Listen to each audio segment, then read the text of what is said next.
Hi everyone, my name is Chris and welcome to Tread Talks, where I walk on this treadmill to stay in shape while making videos for you fine people.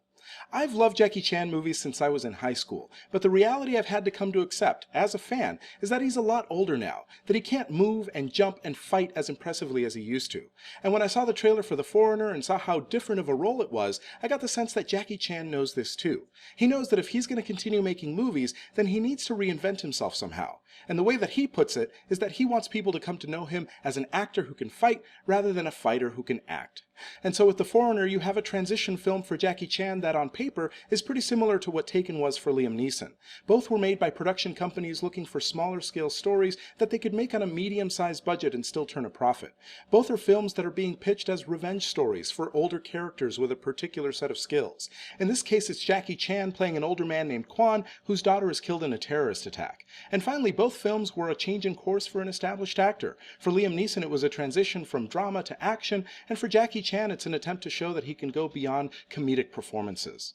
So let me address that right up front, and I need to eat a little bit of crow here, because in a recent video I said that Jackie Chan probably couldn't cut it as a dramatic actor. The fact is that based on what we see in The Foreigner, I was wrong. He's pretty convincing as a grieving father and as a man who's just been beat down by life. In fact, I was reminded of Sylvester Stallone's performance in Rocky Balboa, where you get these surprising and touching moments of just sadness and loss. Now, on the other side of the Jackie Chan coin is the action and the stunt work, and unfortunately that's much more of a mixed bag. I did appreciate the fact that they didn't try to convince us that this 60-year-old man was somehow invincible. You feel every hit, every bump, every scrape. But on the other hand, there's very little that's actually memorable about the action. I went into this hoping for some really clever scenarios or tactics, just based on the fact that this is supposed to be a really experienced fighter. But in the end, there's nothing here that you haven't actually seen before. Now, playing opposite Jackie Chan, you have Pierce Brosnan, who plays this ex-IRA politician who's trying to keep the peace between the Irish and the British while saving his own skin. And his performance was great, and I really enjoyed hearing him in his authentic Irish accent. And here's the thing, because he actually carries the bulk of the story. The movie's being marketed as some sort of revenge thriller for Jackie Chan, when in fact it's a story about a former terrorist who's trying to keep his world from falling apart. And it's in that story that the movie starts to go astray. One way it does this is by splitting our focus. When we start the movie, we want to follow Quan because his scenes and the story of him and his daughter are what opens up the film. But by the time the story unfolds and we get a sense of what's really going on, it feels like Jackie Chan was added as a hook after the fact, as if someone had a straightforward political thriller and they needed some sort of twist to market it with.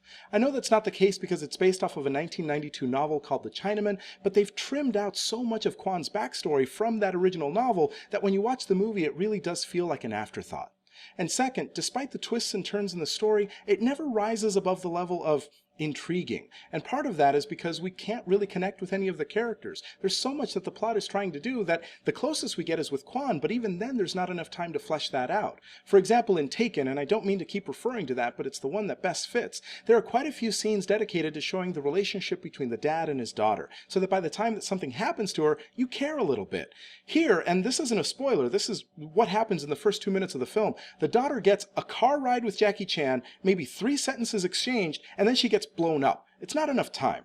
And the same can be said for how the movie wraps up. It's almost like they had too many loose ends to tie and not enough time to do it, and so they just go bam, bam, bam. It doesn't always make sense how they do it, and in the end it just leaves you with the sense that you were mildly entertained for 2 hours. So in the end, we have a movie that at least succeeds in showing that Jackie Chan is a decent dramatic actor, but the film itself is a mildly entertaining exercise that chooses complexity at the expense of coherence, and that's why I give The Foreigner 3 out of 5 stars.